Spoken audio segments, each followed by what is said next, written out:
Это телеканал Якутия-24, прямой эфир. С вами Влад Давыдов и итоги дня. Смотрите сегодня. Вопросы по развитию республики. В Якутске работает глава Минвостокразвития Александр Козлов. Какие объекты он посетил в нашем регионе, на что обратил внимание и о чем шла речь на совещании с руководством Якутии. Лучше поздно, чем никогда. В селе Тополиное Тампонского района построят новый детский сад. Местные жители ждут этого события уже лет 10. Возвращение к любимому делу. В местности Тюбя-Лёкминского района после ремонта запустили летнюю ферму. Комплекс не работал целых 5 лет. Все ли теперь в порядке?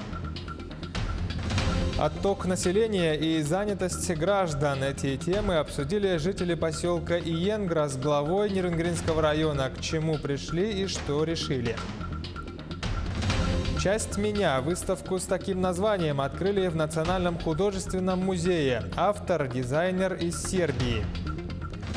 Остались 16 лучших. На чемпионате мира по футболу стартует плей-офф. Итоги группового турнира и мнения экспертов по матчу Россия-Испания в 1/8. Прямое включение из Москвы.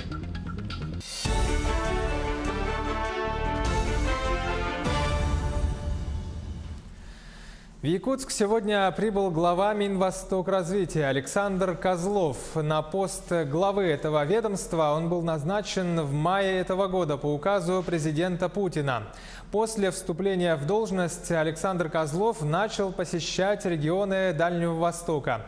Он уже ранее побывал в Еврейской автономной и Магаданской областях, Хабаровском и Приморском краях.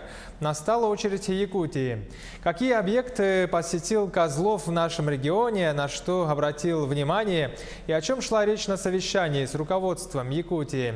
По порядку и подробнее в репортаже Дмитрия Тымырова.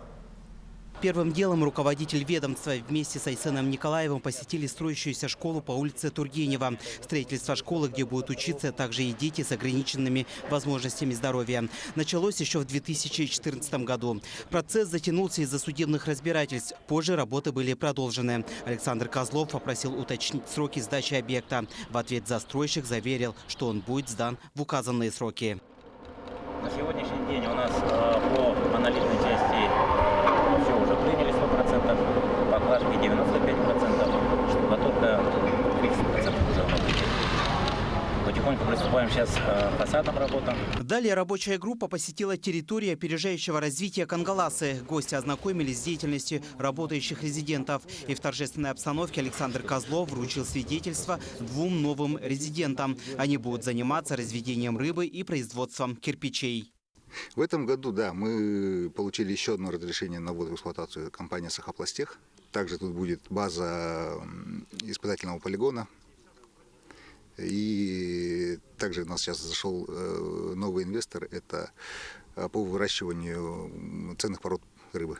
Предприниматели отмечают, здесь созданы все необходимые условия для развития бизнеса. В будущем ТОР расширит свою деятельность.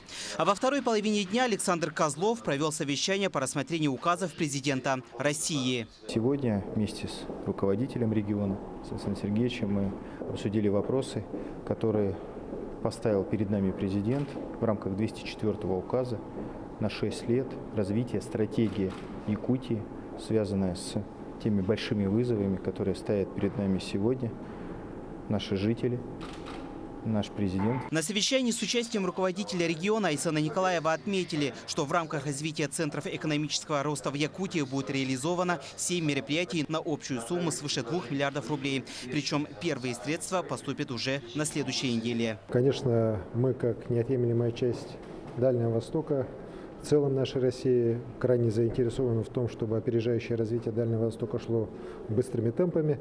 Вопросов очень много, но в том числе, конечно, вот реализация конкретной программы по центрам экономического роста, которая предполагает строительство ряда социальных объектов на территории Якутии, она требует нашего особого внимания. В этот план социального развития республики вошла не только школа номер 35 в Якутске, а также строительство спортивного зала в Среднеколымске и здание гимназии в Хандыге Тампонского района. Дмитрий Тымыров, Лана Ильина, Павел Пахомов, Григорий Охлопков, Якутск. На строительство линии электропередачи для нужд горно-обогатительного комбината «Тарын», расположенного в Аймеконском улусе, будет направлено 638 миллионов рублей. Как заявил министр по развитию Дальнего Востока Александр Козлов, деньги уже были согласованы и утверждены правительством страны, но на другой объект. Изначально их хотели вложить в реконструкцию дороги, которая ведет к комбинату. Однако на данный момент вопрос с электроэнергией для компании критичный, и поэтому они обратились в Минвостокразвитие с просьбой изменить назначение финансирования. Новая линия будет протяженностью в 100 километров.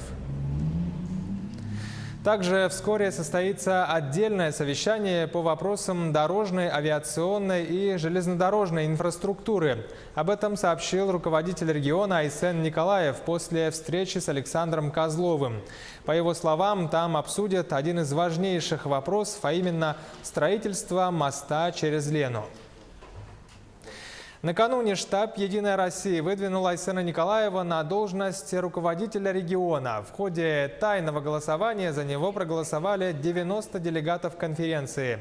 6 делегатов разделили поровну голоса за Александра Сусоева и за Валерия Лютова. Напомню, досрочные выборы руководителя региона пройдут 9 сентября в единый день голосования. Такое решение ранее приняли депутаты Илтумен на пленарном заседании. Кроме того, на конференции накануне избрали секретаря Якутского регионального отделения партии. 92 делегата из 98 отдали голоса за Сахамина Афанасьева. В программе Айсен Сергеевич изложил свое видение социально-экономического развития Республики Саха-Якутия. И все мероприятия программы нашего кандидата направлены на улучшение жизни и благосостояния человека в республике. Программа является народной программой, и в ходе обсуждения программы нашего кандидата жители республики, избиратели республики могут высказать свои наказы. Они будут учитываться, приниматься для дальнейшей реализации. Выдвижение Айсена Николаева на пост главы региона поддержали землячество улусов республики, национальные общины Якутии и общественность республики. Я считаю, сегодня даны все предпосылки для возможности, наконец-то возможности объединиться вокруг одного лидера. Поэтому я всецело поддерживаю выдвижение Айсена Сергеевича, то предложение, которое им дается всем работать во благо, да, впрячься и работать, чем я и буду заниматься. Переходим к другим темам. В Нирингринской администрации состоялось заседание территориальной избирательной комиссии. Председатель ТИК Мария Федорова поблагодарила коллег за хорошую работу на выборах президента России и вручила благодарственные письма в Центре избиркома.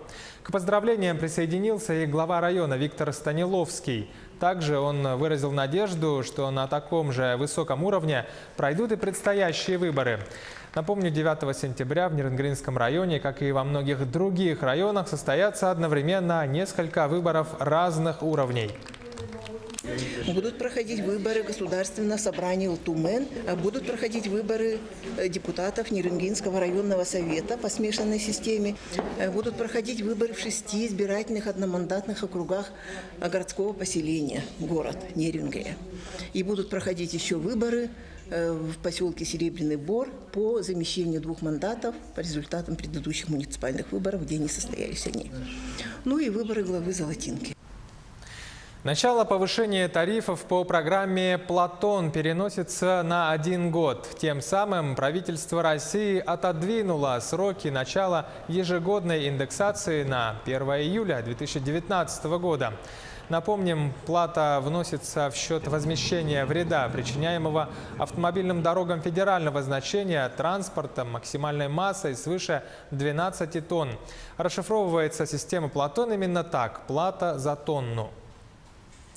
В Северо-Восточном федеральном университете продолжается прием документов от абитуриентов. На сегодня поступило более 1000 заявлений.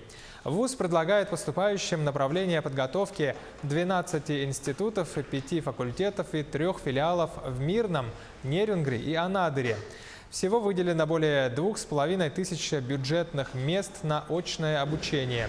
Кроме того, вуз проводит набор на 4 образовательные программы среднего профобразования на базе 9 и 11 классов в колледже инфраструктурных технологий.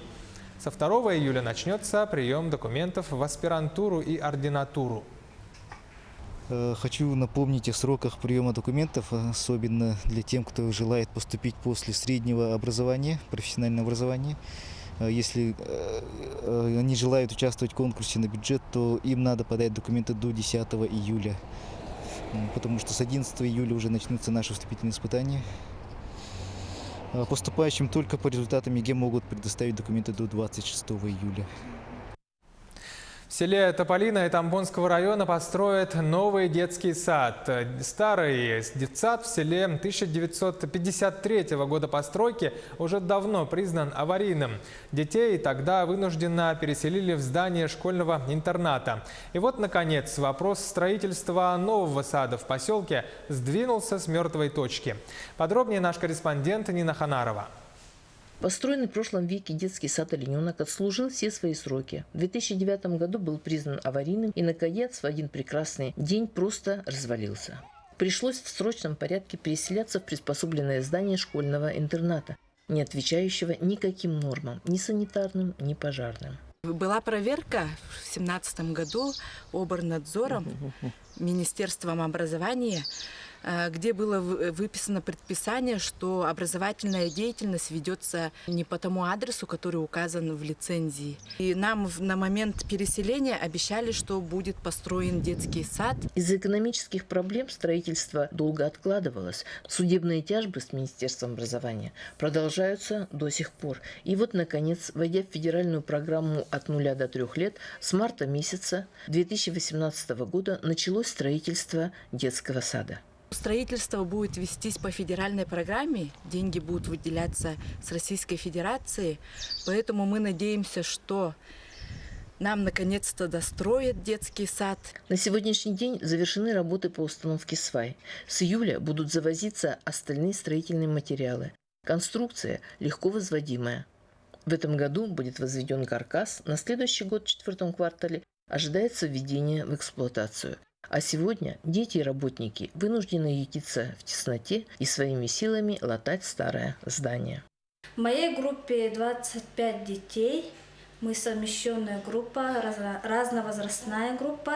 И у нас вот в данной комнате очень тесная для нас. И хотелось бы побольше места, помещения для нашего детского сада. И спортзала у нас нету как такового. Мы занимаемся здесь, в этом коридоре.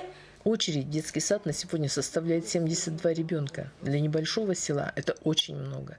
Все, и родители, и дети, с нетерпением ожидают окончания строительства. Нина Ханарова, Мария Винокурова, Тамбонский район. Ну а в местности под названием Тюбе в Алекминском районе после ремонта открыли летнюю ферму юнкурского отделения кладовой Алекмы.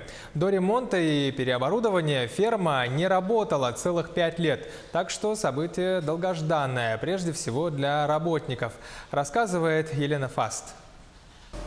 Без малого почти 40 лет трудится в сельском хозяйстве Ревамир Егорович. За это время кем только не работал, а начинал, кстати, именно здесь, на этой ферме Тюбя. Алекминский пришел работать в 1979 году. Именно в эту ферму пришел, доер. На Тюбя? Да. Вот чем она отличается от других ферм? Есть они отличия? Тут пастбище хорошее. Тут потому что пастбище близко. Я бывал в Солянке, бывал. Там далеко сильно гонит, а тут-то близко был. Летняя ферма в местности Тюбя пустовала почти 5 лет. Недавно здесь провели ремонт, и вновь коровы после зимника перешли на зеленые луга. После 5 лет перерыва вот заново переоборудовали маленько старую ферму летнюю, так и открывается. В 2018 году, летнее время, здесь скот уже на подходе, к вечерней дойке здесь будут. И все будем учить заново, заходить, доиться. и опять пойдут туда пастись. Летняя ферма старая, когда была, там будут пастись. За несколько дней трудовой ритм восстановился, и коровы и доярки привыкли к старой и новой ферме. У Ольги Семеновны Корниловой движения отработаны, казалось бы, и не различишь среди большого стада никого, одна за одной. Но для нее у каждой есть свои отличия. Вам нравится ваша работа? Нравится.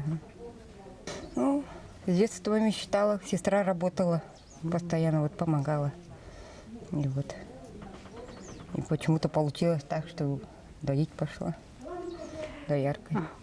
Скажите, пожалуйста, а есть у вас вот свои любимицы или как-то различаете своих питомцев? Коровы, да, есть, ага.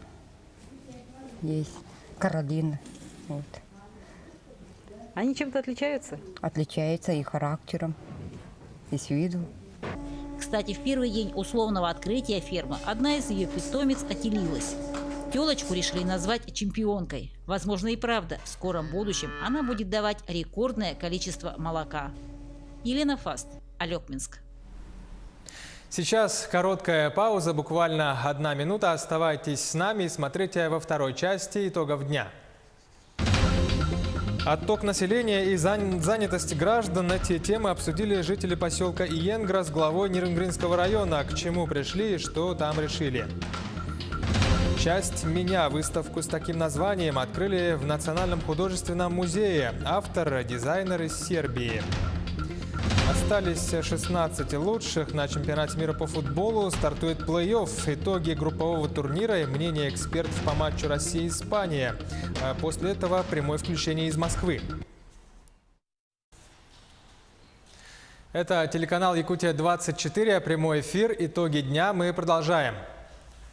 Завтра в Алдане начинается 12-й республиканский национальный праздник Исых-Аланхо. По словам организаторов, церемонию открытия готовят лучшие хореографы республики. Они обещают уникальную программу, аналогичных которой в регионе еще не было. Также гостей ждет видеоакция «Живые страницы Аланхо», экскурсионный поезд от Алдана до Тамота, открытие Тусюльги Аланхасутов, фестиваль якутского кино и многое другое. Ну, очень рады, что у нас такое построили. Очень вообще радовались все, что остается это все у нас. Мы очень довольны, очень счастливы. Конечно, отреагировала положительно. Я живу в Алдане уже 50 лет. И я встречаюсь с гордостью за нашу республику, за нашу Россию. Мы, естественно, все волновались, готовились, ходили на репетиции, вдохновляли детей, чтобы они там постоянно у нас ходили на репетиции. Вот. Ну и сами, конечно, старались. Ну, что получится, завтра посмотрим. Мы сразу согласились выступать, но это очень интересно и занимательно. Несколько лет назад мы уже выступали на этом празднике, мы очень маленькими были, но сейчас это несравнимо с тем, что было. Раньше мы как-то относились к этому, к якутским танцам, что есть, что нету, а сейчас это очень прям завораживает. Да. И хочется самим танцевать то, что они делают. Это очень круто. На чемпионате мира по футболу завершился групповой этап. Уже завтра стартуют игры на вылет, плей-офф. За Кубок мира будут бороться дальше 16 лучших сборных планеты. Итоги группового турнира и мнение экспертов по матчу Россия-Испания в 1/8 в сюжете Андрея Погорелова. Футбол – простая игра. 22 человека 90 минут бегают за мячом, а в конце побеждают уже не немцы. Кто бы мог подумать, Германия, чемпион мира 2014 года, сенсационно не смогла преодолеть групповой барьер. В 3-й раз подряд действующий обладатель титула не может выйти из группы на следующем чемпионате мира. Причины вылета Бундестим очевидны. На мой взгляд, заключалась в том, что тренер не смог привнести что-то новое, чтобы могло поменять ту игру, которой придерживалась Германия за последние 4 года. При этом еще одна из причин – это большое варьирование состава. Из 23 игроков фактически на турнире чемпионата мира было задействовано 20 игроков. По итогам группового этапа чемпионата мира по футболу 16 лучших национальных команд продолжают борьбу за главный трофей – Кубок ФИФА.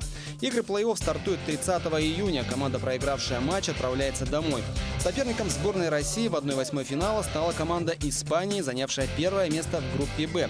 Испанцы – чемпионы мира 2010 года и трехкратные чемпионы Европы, в том числе 2008 и 2012 годов.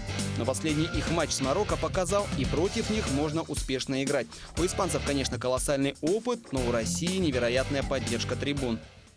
Надо очень строго сыграть в защите, да. Не дать, испанские нападающие очень быстрые, да, не дать им свободного пространства, чтобы навязали плотно защиту. Хорошо, я думаю, у нас неплохая полузащита, справится со своими обязанностями, да. И чтобы был немножко фарт в дюбе, да. Физическая подготовка показала, как мы видели, что ребята все бегут в первых играх, очень хорошо были подготовлены, тактически правильно сыграли. Ну и чтобы было немножко спортивного везения. Игра Испания-Россия состоится в воскресенье, 1 июля в Москве на стадионе Лужники. Начало в 23 часа по якутскому времени. Андрей Погорелов, Артем Алексеев, Гавриил Дьячков, Якутск. За ходом чемпионата мира по футболу в Москве следит наш собственный корреспондент Максим Кардозу. Каждый день он делится с нами различной информацией касательно турнира, болельщиков и всего остального. Сегодня он расскажет про главный стадион чемпионата мира по футболу 2018 «Лужники». Именно там состоялось открытие турнира, пройдет и закрытие. Также, безусловно, состоится в Лужниках финал чемпионата мира. Максим, приветствую тебя. Тебе слово. Добрый вечер, Влад. Не удивляйтесь, что так пусто. У чемпионата мира сегодня выходной. Игры 1/8 начнутся только завтра. Ну а мы, как вы сказали, конечно же, находимся у стадиона Лужники. Это самая главная арена нашей страны. Легендарный стадион. Огромный. Он вмещает сейчас 78 тысяч людей. Что же, еще трудно представить, что еще несколько лет назад здесь был рынок. Продавали всякие разные ширпотреб, прямо с лотков грузовых машин. Было огромное количество мусора. И для города это была большая проблема. После того, как стало понятно, что Россия будет принимать Мундиаль, рынок закрыли, ну а стадион отправили на реконструкцию. Сначала его хотели полностью разрушить и построить новую арену. Но мэр Москвы Сергей Собянин решил оставить исторический фасад. Я не знаю, видно или нет, вот за мной находится арена, под куполом розовеет песчаник. Этот знаменитый песчаник, из которого строились многие самые красивые здания в сталинской Москве. Так вот, стены оставили, а внутри все разрушили и построили с нуля. И это самый современный, наверное, стадион не только в нашей стране, но и в мире. Что же, он принимал Олимпийские игры 80-го года, чемпионат мира по легкой атлетике и сейчас Мундиаль, ну а также много других самых знаменитых и престижнейших спортивных соревнований. Стоила эта реконструкция, которая шла 5 лет, 26 миллиардов рублей. Конечно, сумма большая, но не самая, наверное, крупная, которую потратили на стадионы в нашей стране. Например, «Зенит-арена» намного дороже. Но власти Москвы заявили сенсационную новость буквально на днях, что отобьют 26 миллиардов рублей всего лишь за месяц. Всего лишь за месяц, друзья. Они собираются это сделать за счет туристов и людей, которые любят спорт. Я сейчас вам покажу. Смотрите, Лужники – это не только стадион, это карта. Вся вот эта территория – это спортивный кластер, самый большой в Европе. Здесь находятся разные стадионы, арены, бассейн, даже поле для гольфа. Сейчас строится огромный центр художественной гимнастики. И, конечно же, после Мундиаля это будет настоящим притяжением, таким спортивным сердцем нашей страны. Сюда потянутся люди, которые любят спорт, физические нагрузки. И это будет настоящее наследие не только для Москвы, но и для всей нашей Родины. Но я хочу сказать, что вся вот эта вот пустота, конечно же, изменится уже 2 июля. Здесь пройдет матч, наверное, самый главный для нас сейчас Россия-Испания. Будем все ждать. И я 100% уверен, что будет настоящий аншлаг, а здесь будет море из людей. Что же, будем следить, Влад? Спасибо. Это было прямое включение из Москвы. Наш собственный корреспондент Максим Кардозу следит за всем, что происходит вокруг чемпионата мира по футболу. Но мы продолжаем, переходим к другим новостям. Глава Нерюнгринского района Виктор Станиловский посетил поселок Иенгра. Главный повод – обсуждения вопросов по поводу оттока населения, занятости граждан и строительству зверофермы. Репортаж Елены Железняковой. На встрече с администрацией села Иенгра глава района Виктор Станиловский как одну из основных задач обозначил необходимость уделить внимание уезжающему населению. Также обсудили основные вопросы по строительству новой зверофермы. Это, по словам Виктора Станиловского, поможет выйти на рынки продаж и получать регулярное пополнение бюджета. А для села, конечно, это очень важная вот эта работа, это доходы для нашего предприятия Муловского.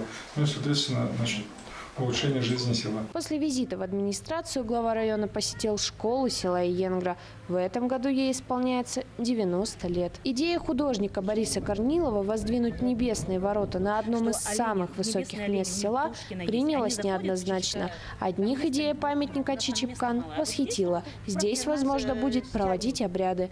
Тем, кому идея не очень понравилась, было предложено внести свои предложения по преобразованию культурного памятника. Обсуждение эскиза будущего строения затянулось. В итоге разговора решили исправить лик девушки на силуэт птицы, устремленной в небо. Предложение, оно может быть несколько, ну скажем, смелое, неожиданное, но считаю, что надо шагнуть в эту сторону, чтобы культура должна все время подниматься на уровень того времени, в котором мы живем. Далее в актовом зале школы состоялась встреча с жителями Иенгры. Вопросы работы, мест больниц и выделения бюджетных денег обсуждались с особым интересом. Последний и важный вопрос – строительства клеток для зверофермы. Масштабный проект по строительству производства требует особых обсуждений. Необходимо четко следить за всеми изменениями. В скором времени на месте старой фермы начнут возводить новые постройки для планируемого производства меха. Елена Железнякова, Лилия Ягудина, Нирингри. 1 300 000 рублей субвенций из республиканского бюджета выделили в Ленский район для программы «Опека и попечительство». В ее рамках детям приобретают путевки в оздоровительные лагеря. Также оказывают материальную помощь, покупают школьные принадлежности к началу учебного года. Помимо этого, в рамках программы ежегодно проходит обучение кандидатов в опекуны. Школа приемных родителей каждый год выпускает по 20 граждан. Напомним, в Ленском районе по состоянию на первое полугодие зарегистрировано 162 ребенка, оставшихся без попечения родителей, из них 30 детей-сирот. Хорошая государственная поддержка из Республики Саха-Якутия у нас осуществляется в виде субвенции, направляется в бюджет муниципального образования Ленский район. Это денежные средства на осуществление санаторно-курортного лечения и отдыха. И сейчас вот уже наступил летний сезон. На первый сезон наши дети выехали в детский лагерь «Алмаз» в количестве 6 человек. А всего мы планируем в лагере оздоровить 17 детей. И 7 детей в профилактории «Кедр». В «Кедре» у нас оздоравливаются уже дети, которые старше 15 лет, которые уже не могут попасть у нас, к сожалению, в лагерь по возрасту.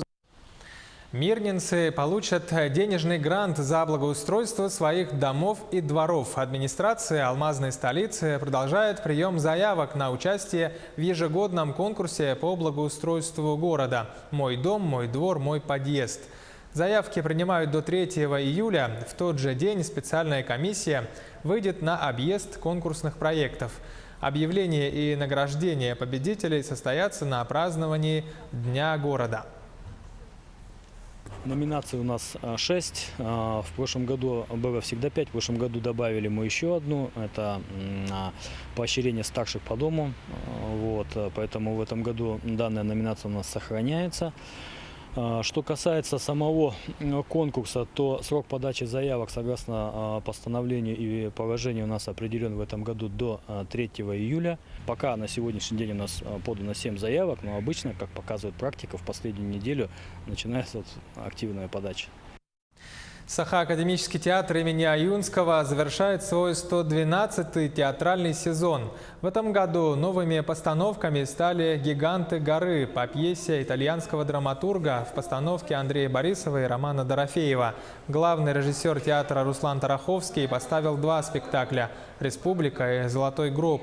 А сейчас идет работа над спектаклем Шекспира под названием «Мой друг Гамлет» режиссера Сергея Потапова. Следующий сезон начнется с постановок произведений Платона Аюнского, и весь предстоящий сезон пройдет под эгидой 125-летнего юбилея одного из величайших писателей Якутии.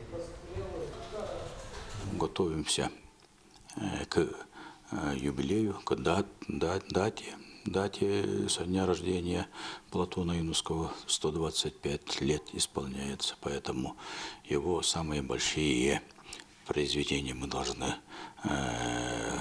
поставить, еще раз повторно поставить. Это значит «Красный шаман» по постановке Андрея Борисова и «Великий Куданса». В Бельгии открылась фотовыставка. Она называется «Ethnology People Саха-Якутия» в рамках этнофестиваля 2018. Фотоработы в количестве 29 штук разместили на территории крепости Калимигдан с видом на мосты Сава-реки в самом живописном месте. Там любят отдыхать гости и жители Белграда. Проект на пленэре станет необычным местом культурного отдыха и даст возможность увидеть и восхититься работами якутских мастериц из Мегиноконгаласского, Мирнинского районов и городов Якутска, которые выезжали на этнофестиваль в прошлом году. «Часть меня» выставку с таким названием открыли уже в Национальном художественном музее в столице. Автор – художница-дизайнер из Сербии. Одной из первых картины оценила и наш корреспондент Кристина Якупова.